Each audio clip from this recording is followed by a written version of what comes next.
அன்பு நண்பர்களே, உலகத் தமிழ் உறவுகளே, அனைவருக்கும் வணக்கம்.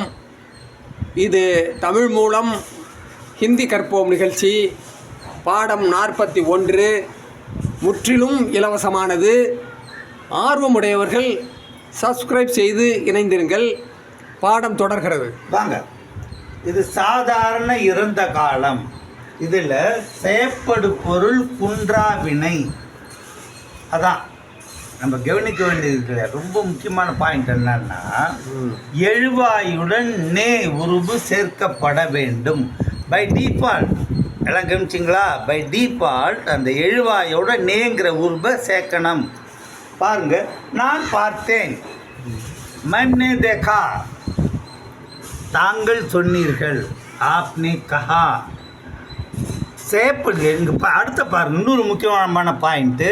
செயற்படு பொருளின் எண் மற்றும் பாலை பொறுத்தே வினை அமையும். செயற்படு பொருள் என்னவோ அதோட ஜெண்டர் நம்பர் அதுக்கேற்ற மாதிரி தான் வாக்கியங்கள் அமையும். இதை ரொம்ப நல்லா மனசில் கவனிங்க. வாங்க, இந்த உதாரணம்லாம் பாருங்கள். ராமன் ஒரு ரொட்டி சாப்பிட்டான். சரிங்களா? இந்த சப்ஜெக்டை பற்றி கவலையே கிடையாது.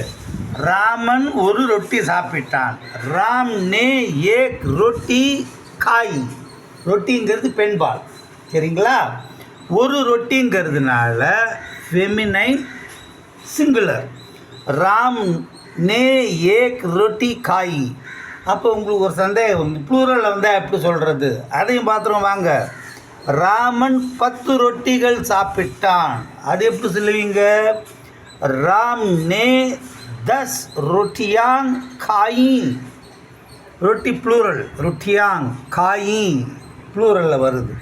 இதில் என்னப்போ இது செயற்படு பொருளின் எண் மற்றும் பாலை பொறுத்தே வினை அமையும். சரி, இதை இப்போ ஆண்பாலில் பார்த்துட்டோம். பெண்பாலுக்கு வாங்க. ராதா ஒரு குதிரையை பார்த்தாள். சரிங்களா? எப்படி சொல்லுவீங்க? ராதானே ஏக் கோடா தேக்கா. ரைட்டு. இப்போது ப்ளூரலில் வருதுன்னு வச்சுக்கோங்க. ராதா 10 குதிரைகளை பார்த்தாள். அதை எப்படி சொல்லுவீங்க? ராதானி 10 கோடே தேக்கே. இங்கே பாருங்கள், இதான் ரொம்ப நுட்பமான சமாச்சாரம். இதான் ராதானி 10 குதிரைகளை பார்த்தாள் இல்லையா?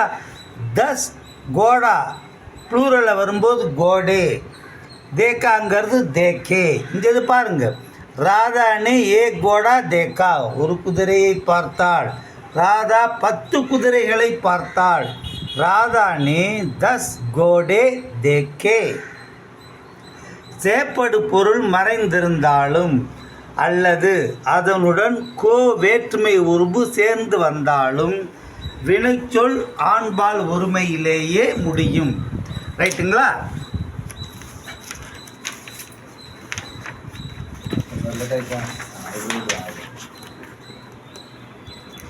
இங்கே வாங்க, அந்த உதாரணத்துக்கு தெளிவாக பார்த்துருவோம். நாங்கள் பார்த்தோம். ஹம்னே தேக்கா. நாங்கள் பார்த்தோம். ராமன் பார்த்தான். ராம்னே தேக்கா. சீதை பார்த்தாள். சீதானே தேக்கா. சீதை பெண்பாங்கிறதுனால போடல. எப்படி போட்டிருக்கிறோம்? தேக்கா. சீதானே தேக்கா. இந்த உதாரணம். அடுத்து இங்கே பாருங்கள். நாங்கள் பசுவை பார்த்தோம்.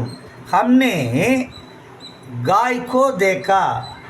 பன்மைதான். நாங்கள் பார்த்தோம். எதை பார்த்தோம்? ஒரு பசுவை பார்த்தோம். கோ வருது இல்லை? ஹம்னே காய்கோ தேக்கா.